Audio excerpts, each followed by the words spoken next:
మహానాడు రెండో రోజు సందడి మొదలైంది. నేతల రాకతో సభా ప్రాంగణం నిండిపోయింది. ప్రస్తుతం బాలకృష్ణ మాట్లాడుతున్నారు. ప్రత్యక్ష ప్రసారం ద్వారా చూద్దాం. అందరికీ చేయూతనిచ్చి అధికార పీఠం మీద కూర్చోబెట్టిన మహానుభావుడు నందమూరి తారక రామారావు గారు.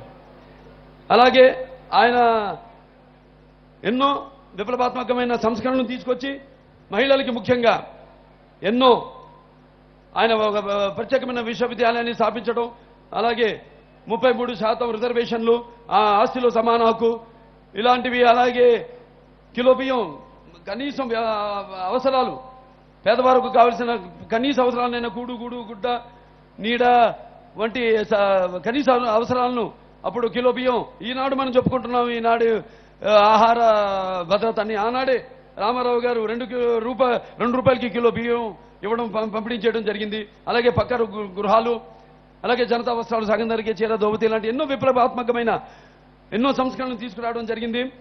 అలాగే కేవలం మన రాష్ట్రంలోనే కాకుండా జాతీయ రాజకీయాల్లో కూడా ఎంతో ప్రభావం చూపించింది ఆయన. ఆయన ఒక ఎన్డీఎఫ్ నేషనల్ ఫ్రంట్గా ఉండడం ఏంటి, ఆనాడు మొత్తం వివిధ పార్టీల నాయకులందరినీ ఒక తాటి మీద తీసుకొచ్చి ఆనాడు కాంగ్రెస్కు వ్యతిరేకంగా ప్రభుత్వాన్ని స్థాపించడానికి ఆయన ముందుండి మొత్తం అందరినీ ప్రేరేపించడం జరిగింది.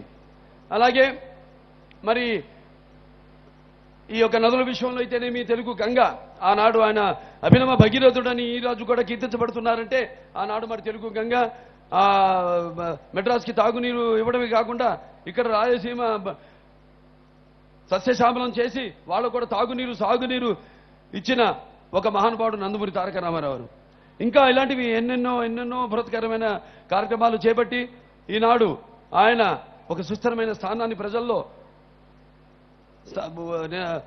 వాళ్ళ గుండెల్లో గూడు కట్టుకున్నారంటే అది మరి ఆయన ఒక శక్తి, ఆయన ఒక ఆవేశం. ఆనాడు మరి ఆయన స్థాపించిన తెలుగుదేశం పార్టీ ఈనాడు ఈ గడిచిన మొత్తం మనం 10 ఏళ్ళు ముందు మనం అధికారంలో ఉన్నప్పుడు చంద్రబాబు నాయుడు గారు ముఖ్యమంత్రిగా ఉన్నప్పుడు ఆయన ఎన్నో సంస్కరణలు తీసుకొచ్చి మరి నిరుపేదలకు కూడా వారిని ఆర్థికంగా ఆదుకోవడానికి, మరి వాళ్ళ పిల్లలకు వాళ్ళ ఇంటికి ముంగిటికి విద్యను తీసుకొచ్చి వాళ్ళను కొద్దిగా విద్యావంతులను చేసి వాళ్ళను ఆర్థికంగా ఆదుకోవడం జరిగింది. అలాగే ఈ యొక్క డ్వాక్రా గ్రూపులు అయితేనేమి, స్త్రీలు మహిళలు వాళ్ళు ముఖ్యంగా వాళ్ళ కాళ్ళ మీద వాళ్ళు నిలబడడానికి, స్వయం ఉపాధి కలగజేయడానికని వాళ్ళని గ్రూపులుగా డ్వాక్రా గ్రూపులు ప్రారంభించడం జరిగింది. అలాగే మార్కెట్ యార్డులో అయితేనేమి, అలాగే ఇంకా ఎన్నెన్నో కార్యక్రమాలు చేపట్టడం జరిగింది.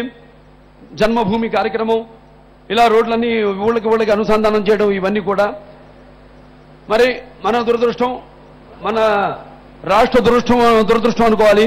10 సంవత్సరాలు మళ్ళీ మన అధికారం కోల్పోయాము. మరి ఆ 10 సంవత్సరాల్లో జరిగిన అవినీతులన్నీ మీకు మనందరికీ తెలిసిందే.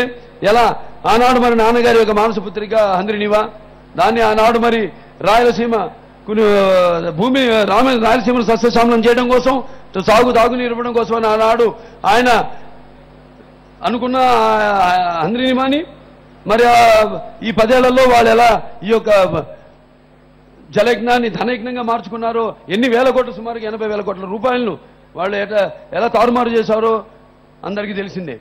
మళ్ళీ ఈనాడు ఈ 10 ఏళ్ల తర్వాత మళ్ళీ తిరిగి తెలుగుదేశం పార్టీ అధికారంలోకి రావడం జరిగింది. ఇంకొక విశేషం, ఈ యొక్క మహానాడుకు ఒక ప్రత్యేకత ఏమిటంటే, మన రాష్ట్రం అంటే మన తెలుగు రాష్ట్రం విభజించబడ్డాక ఆంధ్ర రాష్ట్రం, తెలంగాణ రాష్ట్రాలుగా మరి నాడు ఈ యొక్క ఆంధ్ర రాష్ట్రంలో తెలుగుదేశం పార్టీ అధికారంలోకి వచ్చి ఎన్నో సవాళ్లను, ముందున్న సవాళ్లను, వాటన్నిటినీ ఇప్పటికీ రేపు 8వ తారీఖుతో సంవత్సరం పూర్తిగా వస్తుంది. ఎన్నో సవాళ్లను వాటిలన్నింటినీ పరిష్కరిస్తూ, ఇప్పుడు రైతుల రుణమాఫీ ఉంది, లేకపోతే డ్వాక్రా మహిళల రుణమాఫీలు ఉన్నాయి, అవన్నీ కూడా ఒక సవాళ్లుగా తీసుకుని అంచెలంచెలకు ఆర్థిక ప్రణాళికను రూపొందిస్తూ వాటన్నిటినీ ఇవాళ ఆనాడు ప్రజలు ఆ నమ్మకంతోనే ఓట్లు వేసి అధికారాన్ని తీసుకొచ్చారు చంద్రబాబు నాయుడు గారు. ఆయనకున్న విజన్, ముందున్న ఆయన ఈ యొక్క రాష్ట్రాన్ని కాపాడగలిగేది కేవలం చంద్రబాబు నాయుడు గారేని ప్రజలందరూ కలిసి ఓట్లు వేసి ఆయన గెలిపించడం జరిగింది. మరి ఈనాడు చూస్తున్నాం మనం, ఇతర దేశాల వాళ్ళు కూడా అటు చైనా వాళ్ళు కావచ్చు, జపాన్ వాళ్ళు కావచ్చు, వాళ్ళందరూ కూడా వాళ్ళందరికీ ముందుకు వస్తున్నారంటే మనల్ని ఆహ్వానిస్తున్నారు. వాళ్ళ దగ్గర ఇన్వెస్ట్మెంట్లు మన దగ్గర మన రాష్ట్రంలో పెట్టడానికంటే దానికి ఏకైక బ్రాండ్ చంద్రబాబు నాయుడు గారే అని సభాముఖంగా మీ అందరూ తెలియజేసుకుంటున్నాను. అలాగే ఒక పక్క రాష్ట్రాభివృద్ధిని ఆర్థికంగా మరియు ఎన్నో పారిశ్రామిక పరిశ్రమలను తీసుకొచ్చి ఆర్థికంగా రాష్ట్రాన్ని ముందుకు తీసుకెళ్ళడానికి, అలాగే ఇక్కడ నిరుద్యోగులు కూడా ఉద్యోగులు కల్పించడానికి వసతి కల్పిస్తూనే, అలాగే మన ఏ దేశానికైనా పట్టుకొమ్మలు గ్రామాలు, ఆ గ్రామాలను మరి ఈనాడు బడి పిలుస్తుంది, లేకపోతే నీరు చెట్టు కార్యక్రమాలు, వాటన్నిటికీ శ్రీకారం చుట్టి మరి ఎక్కడ కూడా ఎవరు ఆకలితో కానీ రైతులు కూడా ఎవరైతేనేమి అందరూ కూడా వాళ్ళ యొక్క బాగోగుల్ని విస్మరించకుండా ఈ యొక్క ప్రణాళికలన్నీ రూపొందించడం జరిగింది. ఇది ఈనాడు ఇక్కడ తెలంగాణ ఉంది. తెలంగాణ రాష్ట్ర విభజన అయిన తర్వాత మరి చూస్తున్నాం మనం ఇక్కడ కూడా తప్పకుండా రాబోయే ఎన్నికల్లో తెలుగుదేశం పార్టీ అధికారంలోకి వస్తుంది. ఇక్కడ కూడా ఎంతో మంది ఉన్నారు, ఎంతో అనుభవజ్ఞులైన తెలుగుదేశం పార్టీ నాయకులు ఉన్నారు. త్వరగతిలో ఈ యొక్క 2 రాష్ట్రాల్లో కూడా తెలుగుదేశం పార్టీ విజయకేతనం ఎగరవేస్తుందని మీ అందరికీ తెలియజేసుకుంటూ, అలాగే ఎంతో మంది కార్యకర్తలు ఈ యొక్క 10 సంవత్సరాల్లో ఎంతో మంది వాళ్ళ ప్రాణాలకు సైతం లెక్క చేయకుండా పార్టీ కోసం సేవలు అందిస్తూ ఉన్నారు. ఇప్పుడు నా అనంతపురం జిల్లా, నేను హిందూపురం శాసనసభ్యుడిని. మరి ఆనాడు నాన్నగారు ప్రాతినిధ్యం వహించారు. అలాగే మన రాష్ట్ర ముఖ్యమంత్రి చంద్రబాబు నాయుడు గారు ఎన్నికలకు ముందు పాదయాత్ర అక్కడ హిందూపూర్ నుంచి ప్రారంభించడం జరిగింది. అప్పుడు ఆయన చెప్పడం కూడా జరిగింది నిన్న ఆయన ఉపన్యాసంలో. ఇక్కడ హిందూపురం నుంచి ఆయన గుంతకల్ దాకా మరి ఆ రాయలసీమ అప్పుడు ఆ పాదయాత్ర అప్పుడు మరి ఆయన అక్కడ చూసిన పరిస్థితులు నేను కూడా ఎన్నోసార్లు ఆయనకి చెప్పుకోవడం జరిగింది. మరి నేను ఎన్నోసార్లు అక్కడికి వెళ్ళడం జరిగింది కాలువ పూర్తి చేయడానికి హంద్రినివా ఇన్స్పెక్షన్కి. అలాగే మొన్న ఆయన కూడా వెళ్ళడం జరిగింది గొల్లపల్లికి. ఇలాగే ఇక రేపు ఈ పట్టిసీమ రాబోతుంది. తప్పకుండా అది ఎలాగైతే ఆనాడు నాన్నగారు తెలుగు గంగను ప్రారంభించి ఎలాగైతే నీరు అందించారో అలాగే రేపు ఇంకో 2 సంవత్సరాల్లో ఈ యొక్క హంద్రినివాను కూడా పూర్తి చేసి మొత్తం అటు అనంతపురమే కాకుండా చిత్తూరు జిల్లాకు కూడా చివరి ఆయకట్టు వరకు కూడా నీరు అందిస్తానని ఈ సభాముఖంగా నేను తెలియజేసుకుంటూ, మరి ఎంతోమంది చెప్పినట్టు కార్యకర్తలు ఎంతోమంది హత్యకు గురయ్యారు.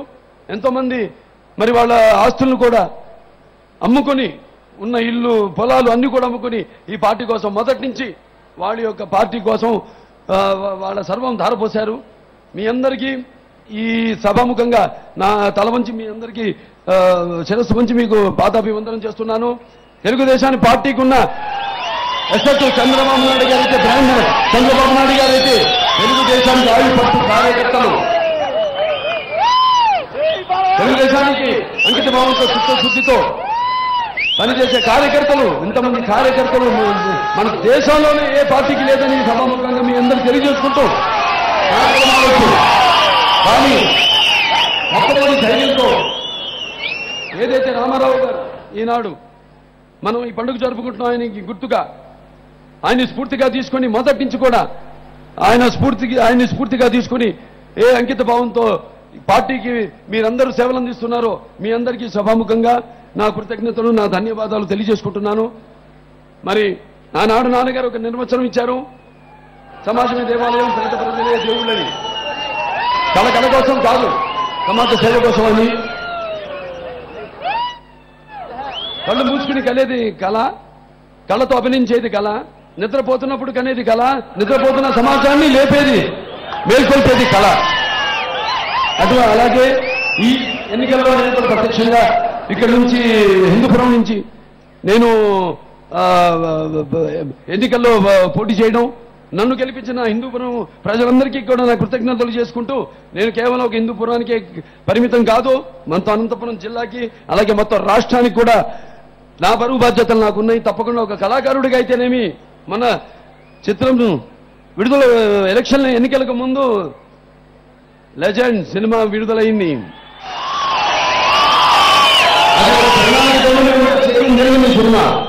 సినిమా ఉపయోగపడాలి మన పార్టీకి, పార్టీకి ఉపయోగపడాలనే లక్ష్యంతోనే ఆనాడు ఆ సినిమా చేయడం జరిగింది. అలాగే నిద్రపోతున్న అస్తవ్యస్త ఏ దిక్కుతోచని పరిస్థితుల్లో ఉన్న పార్టీ శ్రేణుల్ని కార్యకర్తలందరికీ మా ఎన్నికలకు ముందు ఒక మొదటి శంకరావం పూరించింది. ఆ సినిమాని మీ సభాముఖంగా మీ అంతా తెలియజేసుకుంటున్నాను. ఆ సినిమాని ఆదరించినందుకు సరే సినిమాని పక్కన పెడితే ఇప్పుడు ఒక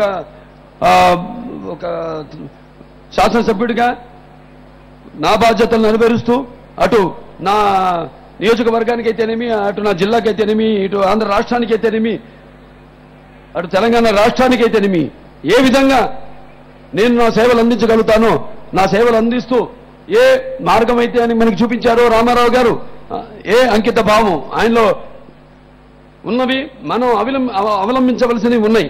కేవలం ఒక మనిషి గురించి గొప్ప చెప్పుకోవడం కాదు, మనం ఆచరించాలి ఆ వ్యక్తిని, ఆయన పద్ధతుల్ని. ఆయనలో మనం చూసింది ప్రత్యేకంగా అంకిత భావం, క్రమశిక్షణ, పట్టుదల. ఏది సాధించాలన్నా మరి అటు చలనచిత్ర రంగంలో అయితేనేమి, ఇటు రాజకీయ రంగంలో అయితేనేమి ఆయన ఎప్పుడు నిర్దేశించేవారు ఈ రెండు రంగాల్ని. అలాగే మనమంతా కూడా ప్రతి సంవత్సరం ఇలాగే ఇట్లా జరుపుకుంటున్నందుకు, అలాగే కార్యకర్తలందరూ జరుపుకుని అదే ఉత్సాహంతో మరల జరుపుకునే మహానాడు వరకు ఏదైతే ఆయన స్ఫూర్తిని పొందుతున్నారో ఇక్కడ అదే స్ఫూర్తితో వెళ్ళి మరుసటి మహానాడులో మనమంతా ఇదే ఉత్సాహంతో మనం కలుసుకుందాం. మరి ఎన్నో తీర్మానాలు ఉన్నాయి, మొత్తం 25 తీర్మానాలు ప్రవేశపెడుతున్నారు. నిన్న కొన్ని ఈ రోజు కొన్ని తీర్మానాలు ప్రవేశపెడుతున్నారు. అటు అన్ని వర్గాల వారికి, అన్ని ప్రాంతాల వారికి కూడా న్యాయం చేయడానికి. సో ఇవన్నీ మీరు రావడం, మరి ఆయన కార్యకర్తలకు కూడా అవకాశం ఉండడం జరుగుతుంది తీర్మానాల మీద కూడా ప్రసంగించడానికి, మీ యొక్క అభిప్రాయాల్ని తెలియజేయడానికి.